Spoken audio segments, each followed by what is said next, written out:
नमस्कार प्यारे बच्चों, कैसे हैं आप सभी। तो एंड्रॉयड कॉम्पिटिटिव क्लासेस पे आपका फिर से स्वागत है आपके अपने परिवार पे। हम दोबारा से आपका हार्दिक अभिनंदन करते हैं। तो प्यारे बच्चों, जैसा कि आपको पता है कि हम प्रैक्टिस सेट की एक सीरीज चला रहे हैं उन बच्चों के लिए जिनकी प्रिपरेशन हो चुकी है, वो अपनी तैयारी को और भी बेहतर बना सकें और प्रीवियस ईयर में क्या क्वेश्चन पूछे गए हैं उनसे वो अच्छे से अवगत हो सकें। तो ये PYQ भाई काफ़ी इंपॉर्टेंट रोल प्ले करते हैं आपकी प्रिपरेशन में, क्योंकि आपने देखना होता है कि आपके एग्ज़ाम का लेवल क्या है, क्योंकि आप जिस चीज़ के लिए प्रिपरेशन कर रहे हैं उसका अपना एक लेवल है, उसका अपना एक दायरा है, तो उसमें से किस प्रकार के सवाल फ्रेम हो सकते हैं। तो चलिए एक नए प्रैक्टिस सेट के साथ हम आपके सामने हाजिर हुए।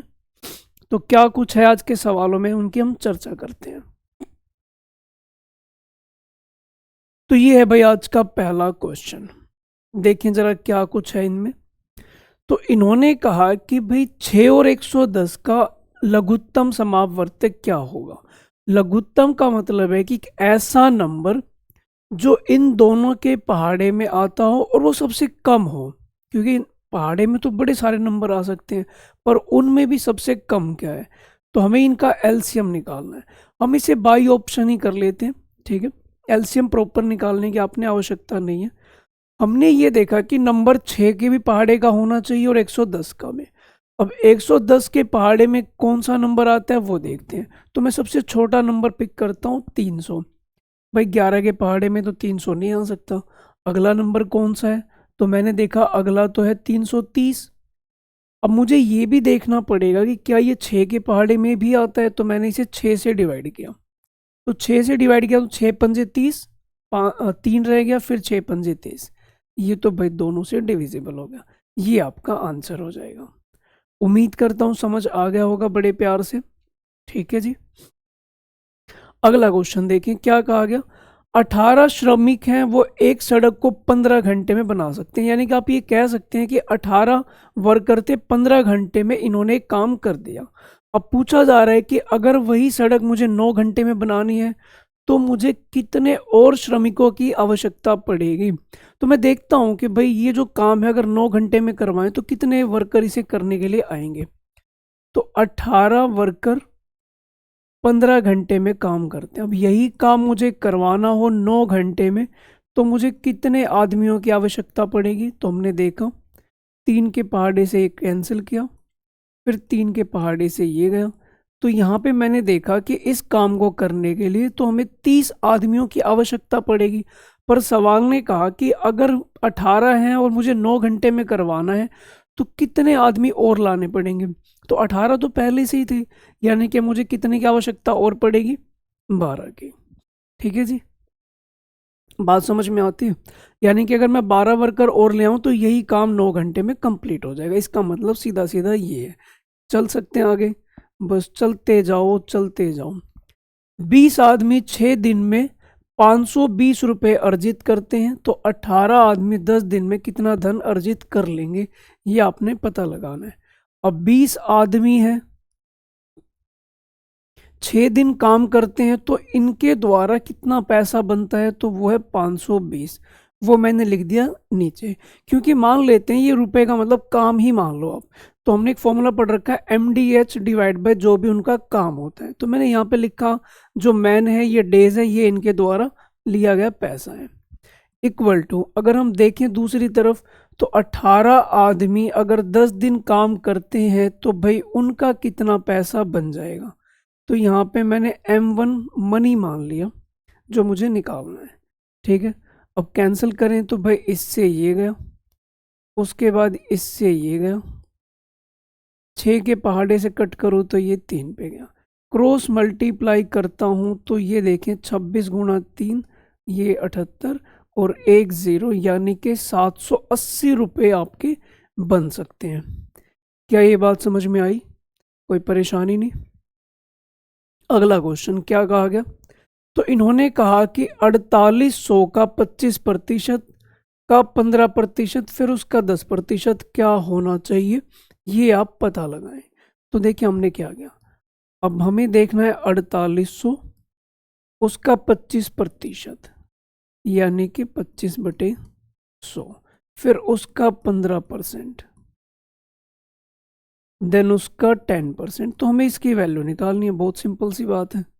2 जीरो तो ये कैंसिल, 25 की टेबल से ये गया 4 पे, और 1 जीरो ये कैंसिल।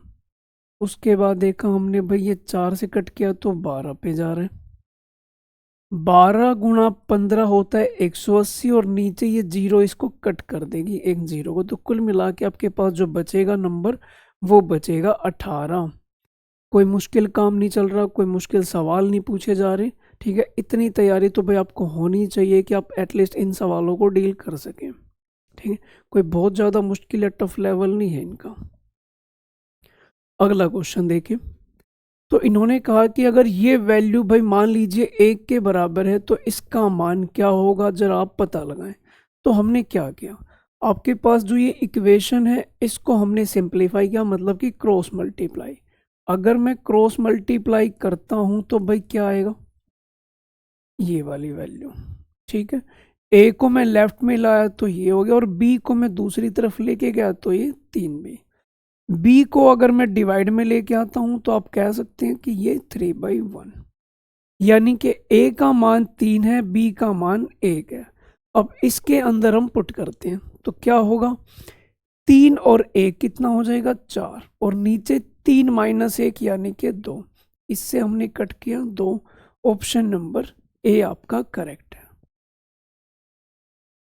इतनी बात समझ में आती है भाई, कोई परेशानी नहीं, कोई दिक्कत नहीं। चलते जाओ, बस देखते जाना, बड़ा आसान आसान से सवाल चल रहे हैं। कोई चोर एक पुलिसकर्मी को 150 मीटर की दूरी पे देखता है, मतलब उन दोनों के बीच में 150 मीटर का फासला है। अब चोर ने भागना शुरू किया, पुलिस ने भी भागना शुरू किया उसके पीछे पीछे। भाई 11 स्पीड है चोर की और पुलिस वाले की है 12 की स्पीड।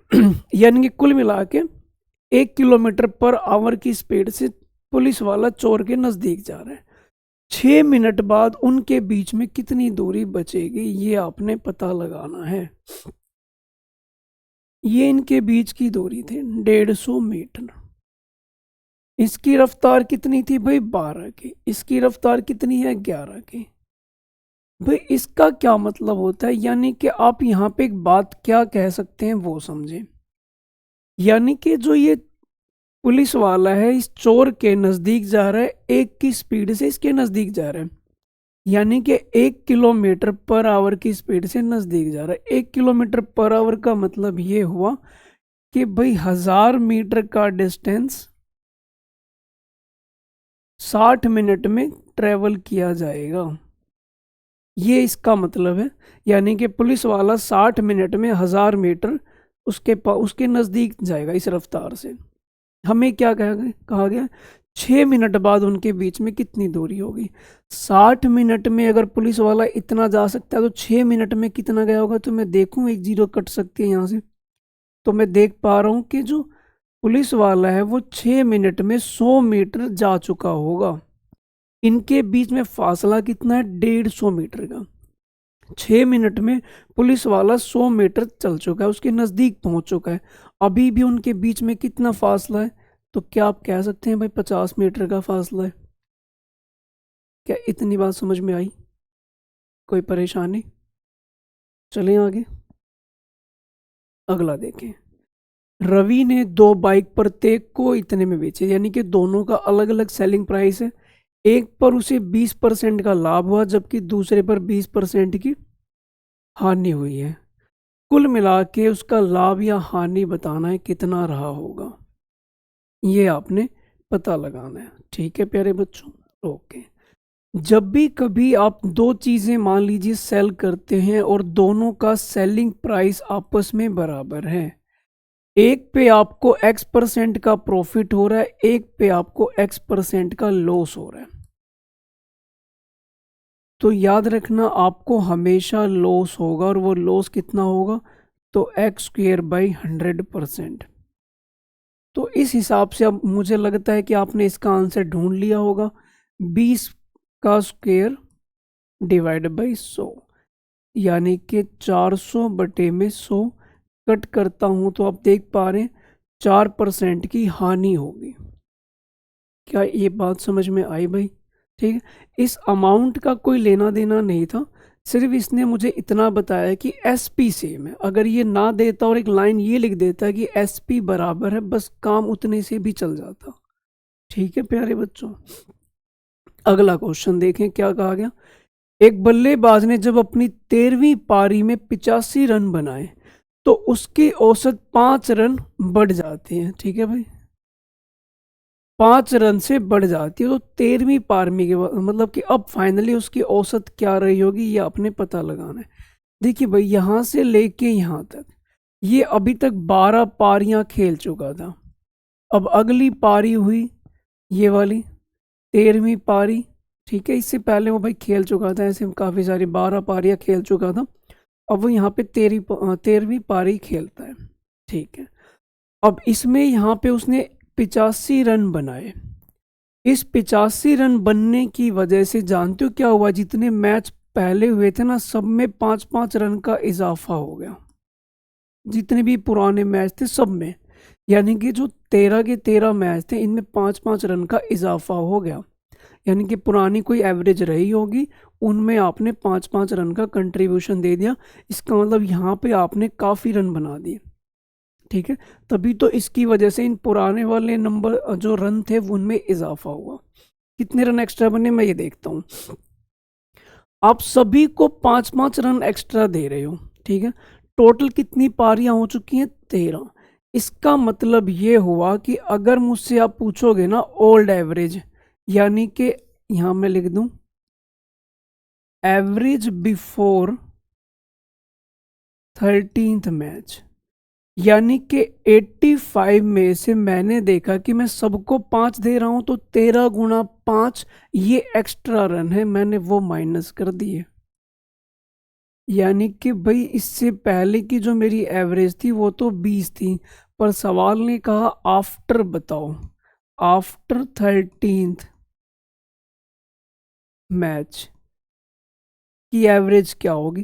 भाई इसने खुद ही कहा था ना कि भाई 13वीं, अब जो एवरेज उसमें 5 रन का इजाफा हो गया। अगर पुरानी एवरेज 20 है तो नई एवरेज क्या हो जाएगी, तो आप कहेंगे 25। ऑप्शन नंबर बी आपका करेक्ट हो जाएगा। हाँ जी, कोई परेशानी कोई दिक्कत इसमें बता सकते हैं सभी प्यारे बच्चे, बेझिझक होके बताएं। चले अगले सवाल पे। एक व्यापारी अपने माल की लागत को 50% बढ़ाता है और फिर उस पर 30% की छूट भी दे देता है। अब बताओ जरा उसका प्रॉफिट परसेंटेज क्या रहा होगा, ढूंढो जरा। जब भी कभी ऐसा हो जाए, बच्चों 1 मिनट कॉल आ रही है।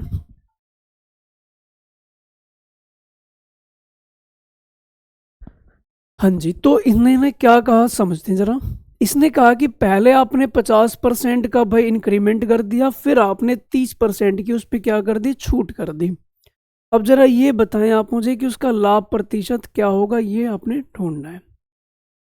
तो हमने क्या किया, एक फॉर्मूला होता है, अगर आप कोई चीज़ नेट जानना चाहते हैं, आप बढ़ा रहे हैं घटा रहे हैं, उसका नेट इफेक्ट भाई इस फॉर्मूले से जाना जा सकता है। अब इसने क्या कहा कि भाई आपने 50% बढ़ाया यानी कि प्लस का 50, फिर आपने 30% घटाया माइनस का 30, फिर 50 गुणा 30 बटे में 100। अब ये बिल्कुल नेट आ जाए कि मैंने कितना कमाया। अब इनका डिफरेंस है 20 और इधर इनको देखो तो 5 दिए 15, फाइनली 5% का ही आया भाई इजाफा, प्लस में 5 है, इसका मतलब है कि मैं 5 रुपये कमा लूँगा, 5% कमा लूँगा। ये इसका सीधा सीधा मतलब हुआ। क्लियर है इतनी बातें। चलो जी आगे बढ़ते हैं, क्या कहा गया। ए और बी मिलके एक कार्य को 26 दिन में करते हैं, ए अकेला इसे 52 दिन में करता है। यानी कि ए प्लस बी ने किसी काम को किया 26 दिन में, ए ने उसी काम को किया 52 दिन में। ये आप कह सकते हैं भाई यहाँ पे इनके डे गिवन है। ठीक है, अब मैं यहाँ से इनकी रेशो निकाल लेता हूँ, ये आपस में कैंसिल हो रहे हैं। तो आप कह सकते हैं इनकी जो डे की रेशो है वो 1 और 2 है। अगर मैं इसे रिवर्स कर दूं तो एफिशिएंसी निकल जाएगी 2:1। आप ये कह सकते हैं ए की कार्य क्षमता 1 है, इन दोनों की 2 है। तो अगर ए की 1 है तो बी की भी तो 1 हुई भाई। ये बात समझ में आती है। अब इसने क्या कहा कि अगर बी 50% कार्य क्षमता पर काम करता है तो दोनों मिलके कितने दिन में कार्य को पूरा कर लेंगे। देखो भाई जरा, अब मैं एक काम ये करता हूँ, टोटल वर्क निकाल लेता हूँ। पहले तो मुझे ये पता होना चाहिए कि काम करवाना कितना है। ये दोनों मिलके 26 दिन में काम कर सकते हैं और इनके दोनों की काम करने की रफ्तार है 2, यानी कि कुल मिला के मुझे जो काम करवाना है वो 52 काम है। ठीक है, 52 काम करवाना है और मुझे इन दोनों से करवाना है। तो हमने देखा 52 काम है इन दोनों से करवाना है, लेकिन ए ने किसने, बी ने अपनी रफ्तार को आधा कर दिया। तो कुल मिला के जब दोनों काम करेंगे तो उनकी जो रफ्तार होगी वो 1.5 रह जाएगी। ठीक है, डेसिमल हटाऊंगा तो भाई ऊपर 0 बढ़ जाएगी। अगर मैं 5 की टेबल से कट करता हूं तो 104/3 यानी कि ऑप्शन नंबर डी। यहाँ तो बच्चों मैं काफ़ी आराम से समझा रहा हूँ, हालांकि आपको इतना वक्त नहीं लगने वाला, बड़ी जल्दी कर पाएंगे आप इसे। ठीक है, जब आप इसे एक रेगुलर प्रैक्टिस के तौर पे करेंगे, जब खुद से टेस्ट भी लगाएंगे, एक दो बार इन्हें करके भी देखेंगे, तो उसके बाद भाई आराम से आप देखेंगे कि कहीं ना कहीं आपके स्पीड जो है बिल्कुल टाइमली जो एग्ज़ाम में चाहिए वैसी स्पीड आ जाएगी। ठीक है, तो इस सवाल में इतना काम करना था। आगे बढ़ते हैं, क्या कहा गया। ऋषभ ने 252 रुपये में 3 टी शर्ट खरीदी है, यानी कि ये भाई खरीदने की वैल्यू है। 252 रुपये में 3 टी शर्ट, और भाई बेचते टाइम, ये खरीदने का भाई तरीका है और बेचने का क्या है, इसने कहा 5 टी शर्ट बेच दी सिर्फ 200 रुपये में। आप जानते हो भाई, यहां से अगर मैं पूछूं कि आपको एक का बताना, क्या होगा। यानी कि यहाँ पे ईच की बात करूं तो क्या होगा, 3 से भाग किया मैंने, 3 चौक 12, सॉरी 3 अट्ठे 24 और 3 चौक 12, यानी कि 84 में मैंने वो खरीदा था। बेचा कितने का अगर मैं भाग कर दूं तो आप कहेंगे सर ये तो बहुत सस्ते में आपने बेच दिया, 40 रुपये में। अब 84 की चीज़ आप 40 में बेचोगे तो भारी भरकम नुकसान होगा। अब वो नुकसान कितना होगा देखते हैं। माइनस किया मैंने तो ये आया 44, और भाई जो मेरा सीपी है वो है 84 मल्टीप्लाई 100। अब ये कैलकुलेट अगर मैं करता हूँ तो भाई क्या आएगा देखते हैं। हालांकि मैं ऑप्शन पे नज़र मारता हूँ तो काफ़ी दूर दूर ऑप्शन है, यानी कि मैं यहाँ पे अप्रोक्सीमेशन भी लगा सकता हूँ। मैंने क्या किया भाई, इस 84 का, 84 का मैंने कहा कि थोड़ी देर के लिए इसे 80 मान लो। ठीक है, ध्यान रखना अगर मैं यहाँ पे नीचे डिनोमिनेटर को कम कर रहा हूँ तो मेरा आंसर बढ़ के आएगा। ठीक है, अगर मैंने न्यूमरेटर को यहाँ पे कम किया है, 84 की जगह 80 किया है, तो मेरा आंसर ज़्यादा आएगा। मतलब जो भी आंसर आएगा उससे कम ही वाला ही आपका आंसर बनेगा। तो मैंने 0 से 0 कट किया और इससे जब कट किया तो 8 पंजे 40 और 8 पंजे 40। तो ये तो 55% आया, लेकिन मेरे को ये पता है कि मैंने अपना आंसर बढ़ाया है खुद से, तो 55% से तो कम ही आंसर होगा और वो भी लॉस में होगा। तो लॉस वाली दो ही वैल्यू है, एक 52 और एक 72। तो आप समझ गए कौन सा करेक्ट होगा। ऑप्शन नंबर डी यहाँ पे करेक्ट माना जाएगा। क्या इतनी बात क्लियर है प्यारे बच्चों।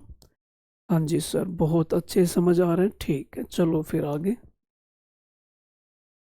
21 सेंटीमीटर व्यास वाले गोले का पृष्ठीय क्षेत्रफल क्या होगा। भाई पृष्ठीय क्षेत्रफल यानी कि कर्ड सरफेस एरिया गोले का होता है 4 पाई r²।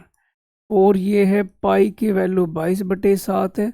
आर की बात करें तो भाई क्या हो जाएगा, 21/2, और वो भी 2 बार लिखना होगा हमें। ठीक है जी, ये हमने लिख दिया। अब सोल्व करते हैं। 2 2 से ये कट गया, 7 से कट गया तो ये 3 पे गया। यूनिट डिजिट मुझे सबकी अलग दिखाई दे रही है, बस मैं उसी से काम चलाऊंगा। 2 एकम 2, फिर 2 तिया 6, इसके पीछे 6 आ रहा है, वही हमारा आंसर है। बात क्लियर है भाई। ये सारे प्रीवियस ईयर हैं भाई, आप देख सकते हो। ठीक है, मेरे खुद के फ्रेम किए हुए नहीं है, सारे के सारे प्रीवियस ईयर हैं, उनको कैसे डील कर सकते हो आप ये देखते जाओ, और क्या लेवल आता है वो देखते जाओ। और मैं कह रहा हूँ भाई आपका बहुत अच्छे से प्रिपरेशन चल रही है, बस आप एक बार ये है कि पूरी शिद्दत के साथ एक बार आप जुट जाएं, डेफिनेटली आपकी तैयारी अच्छी हो जाएगी।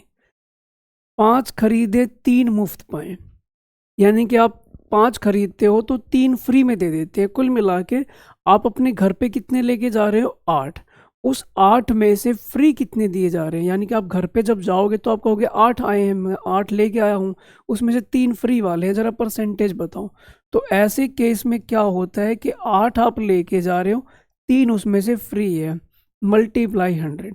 अब यहाँ पे आपको फ्रैक्शन में याद होना चाहिए कि 1/8 12.5 होता है, तो उसका 3 गुना 3/8 क्या होगा? 37.5। बस इतना ही काफ़ी है। इतनी बात समझ में आई भाई? ठीक है, आगे बढ़ते हैं। क्या कहा गया? एक बेलन के वक्र पृष्ठीय क्षेत्रफल में कितना परिवर्तन होगा? पहले तो आप ये देखें वक्र पृष्ठीय क्षेत्रफल क्या होता है। तो curved surface area of cylinder, वो होता है 2πRh। अब मैं इन 2π, ये तो कांस्टेंट है, इसमें कई बदलाव हो नहीं सकता, r और h में हो सकता है। तो इसने क्या कहा, त्रिज्या को कर दो डबल और ऊंचाई को कर दो आधा। त्रिज्या डबल, ऊंचाई आधे। तो हमने क्या किया, एक तरफ ये r है, फिर एक बात होगी h की। ठीक है, r की केस में इसने क्या कहा, पहले एक है तो कर दो डबल। ठीक है, और h के बारे में इसने क्या कहा, आधी कर दो। मैंने कहा h को पहले 2 मान लेते हैं, अब h को मैं 1 मान लेता हूँ। तो मैं देखूं भाई कितना था पुराना, 2 एकम 2। यहाँ पे कितना है, तो यहाँ भी देखा मैंने 2 एकम 2, यानी कि जो पहले था वो आज भी वही है, कोई फर्क ही नहीं पड़ा। ठीक है भाई प्यारे बच्चों, कोई परिवर्तन नहीं होगा, यानी ये दोनों तो फिक्स हैं, इसका कोई लेना देना नहीं है। हमें बस आर और एच में बदलाव आने से क्या इम्पैक्ट पड़ेगा वो देखना था। तो मैंने देखा कि पुराने वाला भाई जो है 2 है और नए वाला भी क्या है 2 है, तो कोई भी बदलाव आपको देखने को नहीं मिलेगा। जो आपका वक्र पृष्ठीय क्षेत्रफल पहले था अब भी वही आएगा। चल सकते हैं आगे, कोई परेशानी नहीं है। काफ़ी बेहतरीन सवाल था, छोटा सा था, पर 2 वर्षों में 22,500 का चक्रवृद्धि ब्याज गणना कर रहे हैं आप वार्षिक, तो अपने ब्याज पता लगाना है। पहले वर्ष 5%, दूसरे वर्ष 8%। हाँ जी प्यारे बच्चों, प्रिंसिपल आपसे कहा गया 22,500 है। ठीक है, 22,500 आपका प्रिंसिपल है। ओके, फिर क्या कहा गया, पहले वर्ष, अब 2 वर्ष का आपने ब्याज निकालना है, ये पहला और ये दूसरा। पहले वर्ष आपको मिलता है 5%, अगर मैं इसका 5% निकालता हूँ तो कितना आएगा, 25, 5 दूनी 10, 2 12, 5 दूनी 10 और 1 11, तो 1125 आ गया। ठीक है जी, अब मैं सेकेंड ईयर जब जाऊंगा तो रेट क्या मिलेगा मुझे, 8%। अब भाई इसका 8% अगर मैं निकालता हूँ तो 8 पंजे 40, 8 दूनी 16 और 4 20, और 8 दूनी 16 और 2 18, यानी कि ये हो जाएगा दूसरे साल का। पहले वर्ष आपको 5% मिला था, दूसरे वर्ष आपको 8%। ये पहले साल का ब्याज है, ये दूसरे वर्ष का ब्याज है, लेकिन जब मैं सेकेंड ईयर जाऊंगा तो इस पर भी तो आपको ब्याज मिलेगा। अगर मैं इसका निकालता हूँ 8%, तो 8 से मल्टीप्लाई कर रहा हूँ, 8 पंजे 40, 8 दूनी 16 और 4 20, और 8 एकम 8 और 2 10, फिर 8 एकम 8 और 1 9। और क्योंकि भाई परसेंटेज है तो पीछे से 2 जीरो आपकी हट जाएंगे। कुल मिला के आप कह सकते हैं 90 रुपये का मुझे यहाँ पर ब्याज मिल जाएगा। क्या इतनी बात समझ में आती है? मैं इन सबको जोड़ता हूँ। अब जोड़ते हैं तो भाई क्या होगा देखें ज़रा, तो 1800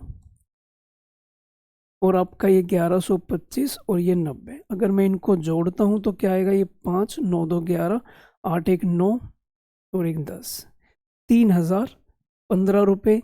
ये भाई आपका आंसर।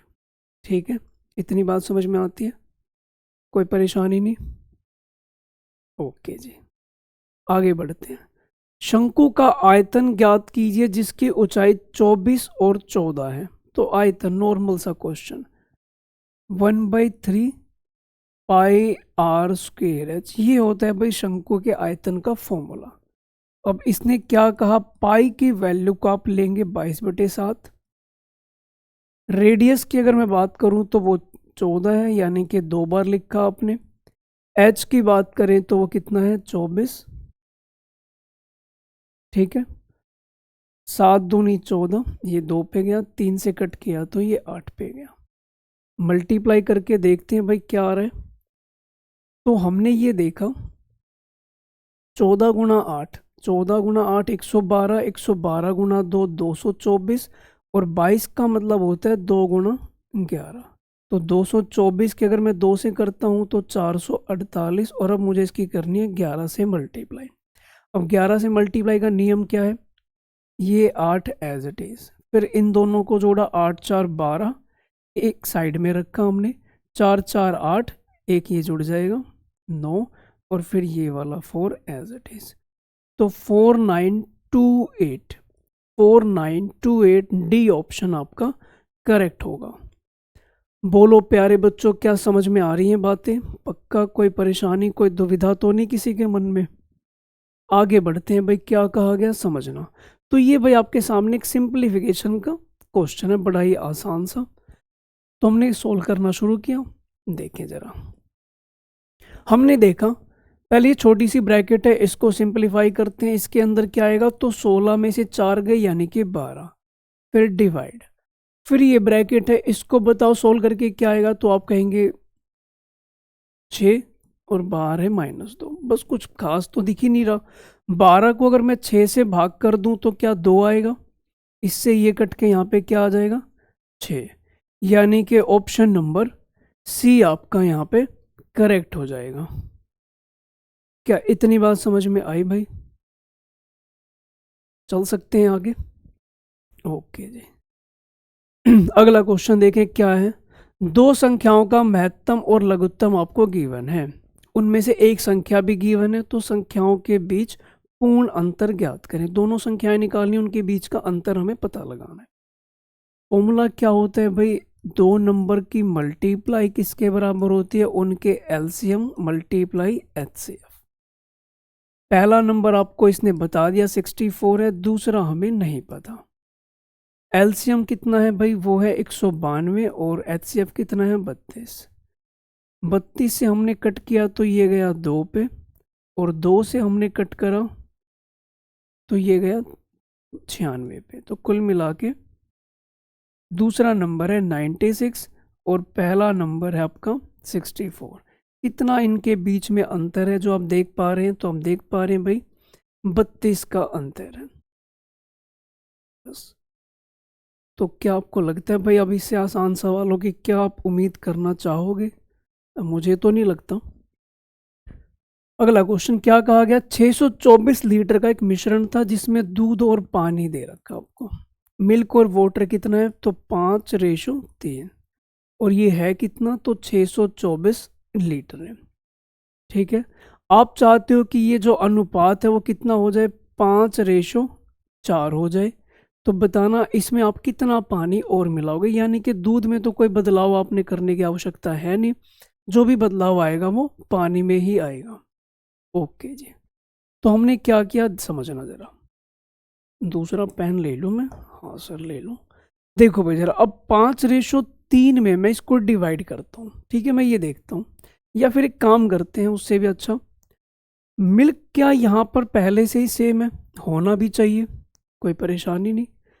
ये बताओ वाटर में कितना बदलाव आपको देखने को मिल रहा है, तो वाटर में 3 से 4 हो रहा है, यानी कि 1 यूनिट का बदलाव हो रहा है। ठीक है, 1 यूनिट का बदलाव हो रहा है।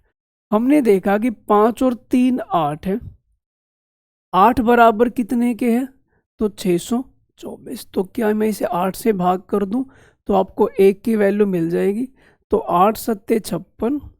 ठीक है, बच गया 6, 8 अट्ठे 64, यानी कि 1 की वैल्यू कितनी आ रही है 78। और ये देखो पानी में भी कितना बदलाव आ रहा है 1 का, यानी कि वो जो 1 है वो 78 लीटर्स के बराबर है। क्या ये बात मामला क्लियर है, कोई परेशानी नहीं है? चलते जाओ बस चलते जाओ। अगला क्वेश्चन 7, 8, 9 क्या है ये? इंजीनियरिंग, प्रबंधन और विज्ञान की सीटें हैं ये। 7, 8 और 9। अब इन्होंने क्या कहा, इन सीटों में आपने इतनी वृद्धि कर दी, अब बताओ जरा बढ़ी हुई सीटों का अनुपात क्या होगा? अगर आपने इस पहले वाले को 20% बढ़ाया है तो क्या आप ये कह सकते हो कि ये 120/100 हो गया होगा? दूसरे वाले को आपने 30% बढ़ाया तो ये 130/100 हो जाएगा, और उस अगले वाले को आपने 60% बढ़ाया तो 160/100 हो जाएगा। ये हमने रेशो लिख दी। अब भाई आपने पता है ये क्या करना है, क्या करना है इसके साथ। 100 तो मैंने सभी के कैंसिल ही कर दिए, सबके पीछे एक 0 है, ये भी कैंसिल।